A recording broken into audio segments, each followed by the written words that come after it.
Depois que fecha o ano, é que eles começam a computar, a fazer o cômputo mesmo, né, daqueles dados, né? E não é só isso, eles começam a investigar e para poder tirar mais dados sobre, por exemplo, a vitimização. Quem é que está sendo vitimizada? Um número muito grande de negros, sim, homens, pessoas que têm uma situação socioeconômica muito ruim. E pessoas que não estão na escola também. E pessoas que não estão na escola. Aí vem a grande questão. Vamos para o início. Conversando com o Roberto José, presidente da FIC, especialista em planejamento de cidades e mestre em geografia com ênfase em criminologia de ambientes. Em criminologia. Roberto, saiu um novo ranking aí de 2012, figurando Itabuna de novo como a número 1 em cidades com 100 mil habitantes em relação 200 mil em relação a homicídios. É novo esse dado mesmo? Ou por ele ser de 2012, esse número ele está defasado? Na verdade, esses índices eles trabalham com números anteriores, né? Com anos anteriores, até porque leva um tempo para a formatação e cômputo da estatística. Esse número, essa realidade não é nova. Itabuna, ela tem, a partir de 2002, quando, em novembro de 2002, foi instituído o presídio de Itabuna, nós tivemos os números de criminalidade saltados exponencialmente. Certo. De 2002 a 2011, só nesse período, nós tivemos 1.160 mortes. Maioria absoluta relacionada à questão do tráfico de drogas, né? Ou seja, ao crime organizado. Ainda é? Ainda é. E, na verdade, com a criação do presídio, se instituiu uma coisa aqui em Itabuna, um monopólio, ou na verdade uma força bipolar, de duas grandes facções do crime, né? Os famosos raios. Né?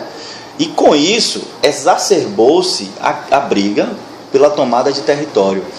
Por que pela tomada de território? Porque por trás disso tem um comércio no varejo, do tráfico das drogas, né? Dos principais entorpecentes vendido na nossa região. Então o objetivo é sempre esse, é o capital. O objetivo é sempre o capital. O crime organizado, ele sempre está à frente do Estado, porque ele se metamorfoseia, ele se modifica em razão das ações do Estado. Então ele está sempre à frente. Então é por isso que o Estado não dá conta? Certamente, né? Então é por isso... Não consegue chegar na raiz do problema e dar uma solução? Não consegue chegar e com esse paradigma não chegará. É necessário pensar um outro paradigma para o enfrentamento às drogas. Hoje o pensamento é só de polícia, infelizmente. O pensamento é só de polícia e assim, é necessário. Claro. Polícia, é necessário que se estabeleça, que o Estado esteja presente, porque um dos fatores do aumento exacerbado da criminalidade em Itabuna é exatamente a ausência do Estado ou a redução da presença do Estado na nossa cidade.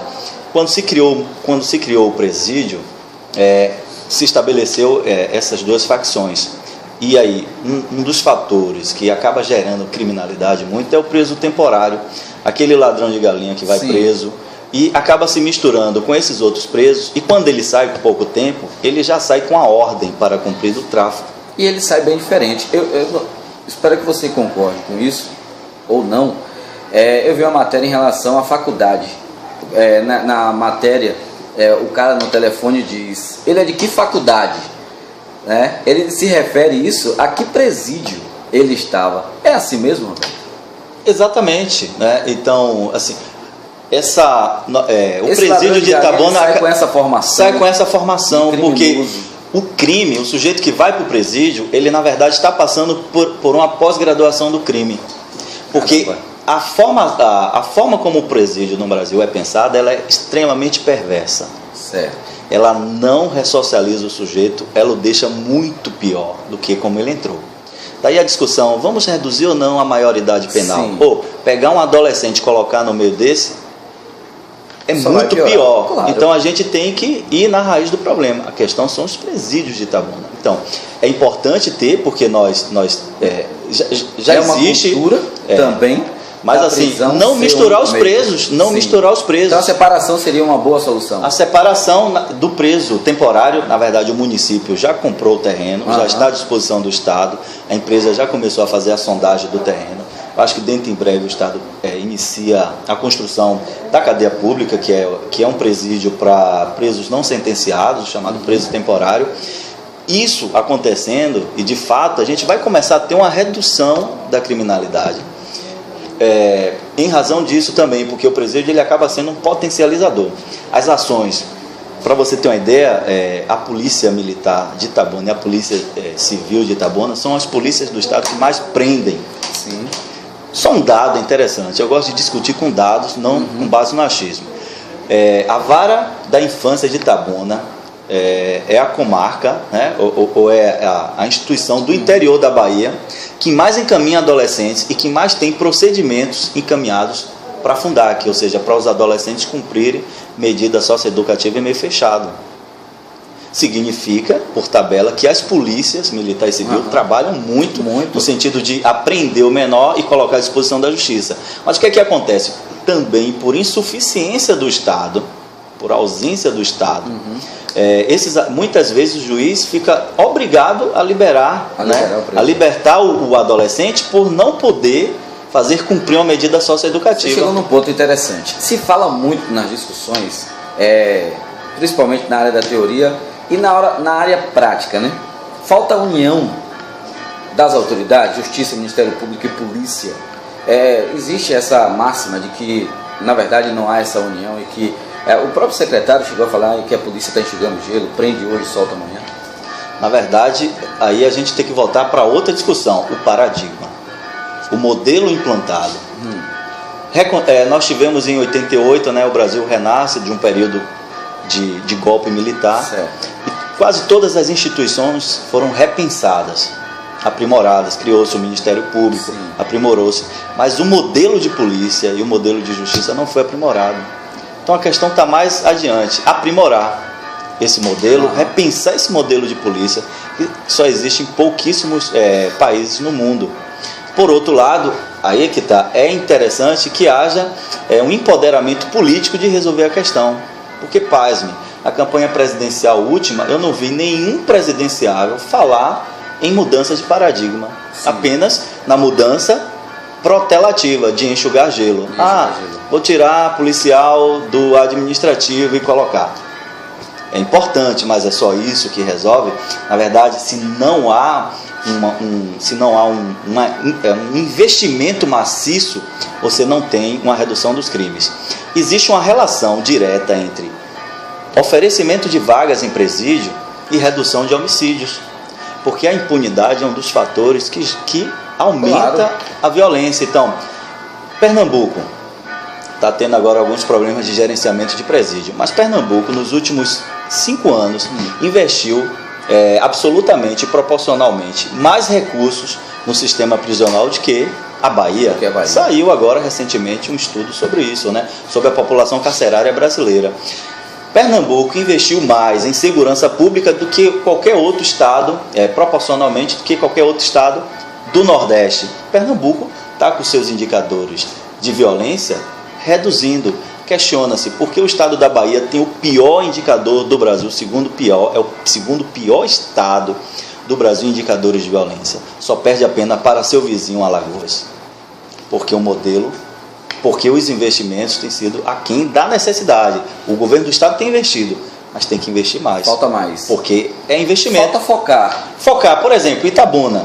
Nós precisamos, o juiz Marcos Bandeira é um guerreiro, tem trabalhado muito. E sozinho. Os policiais militares estão sozinhos, né? Trabalhado muito, os policiais civis, trabalhado muito. Mas se nós não tivermos aqui em Itabuna uma unidade para medidas socioeducativas em regime fechado ou semiaberto, de pouco adiantará isso. Porque a certeza desse menor, a certeza do menor hoje é que ele vai praticar o crime, seja ele qual for, e vai para a delegacia e vai embora. A gente fala sobre isso. E essa certeza gera impunidade, e ele continuará nesse ciclo vicioso. Crime até a então o Estado passa a ser omisso, porque é a obrigação do Estado, está lá nas suas leis, no Estatuto da Criança e do Adolescente, o Estado faz parte do sistema garantidor dos direitos. Quando se fala em cidade de paz, muita gente critica muito isso. O prefeito falou em cidade de paz. O prefeito ele tem culpa em alguma coisa quando a cidade está violenta, ou ele é um braço do Estado e o Estado é que realmente tem que entrar nessa questão? Na verdade, os dois, né? Ele é um braço do Estado. O programa Cidade de Paz é um programa de prevenção primária à violência, é importante dizer isso. E esse programa de prevenção primária à violência, ele vai desde a inclusão sociocultural do adolescente, a mobilidade urbana, a iluminação pública. Isso a gente tem feito, né? Hoje nós temos um programa permanente de manutenção de vias. Isso é importante. Mas a inclusão socioeducativa ou sociocultural de adolescentes.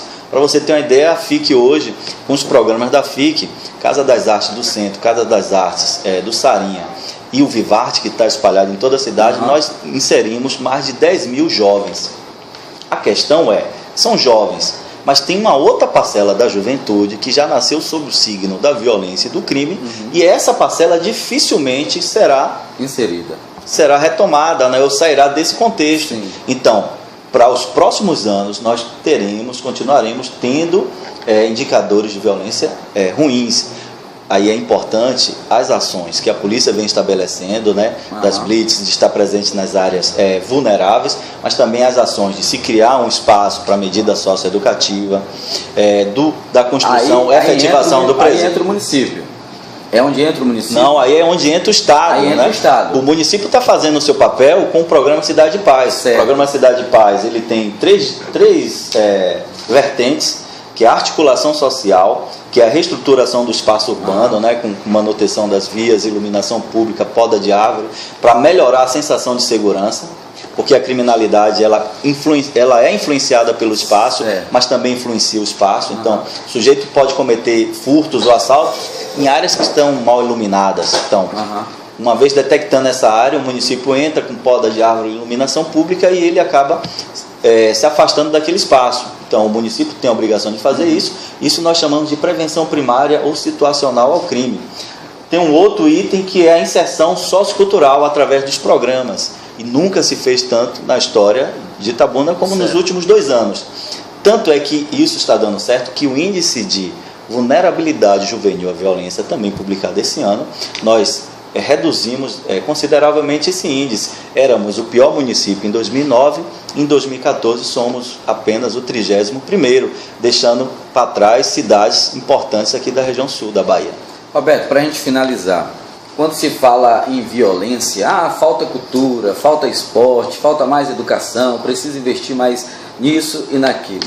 Falta isso. A gente percebe que na cidade de Itabuna hoje, os diretores de escolas, eles estão clamando para que as mães matriculem seus filhos. Como é que é? É uma controvérsia, é uma contradição muito grande. Tanto não falta que nós temos escolas de mais e alunos de menos. E aí o município está reordenando para que o dinheiro seja melhor gerenciado. Então, por exemplo, escola do centro da cidade tiveram que ser desativadas por falta de alunos. E aí o recurso que ia para lá vai ser direcionado para outras escolas, né?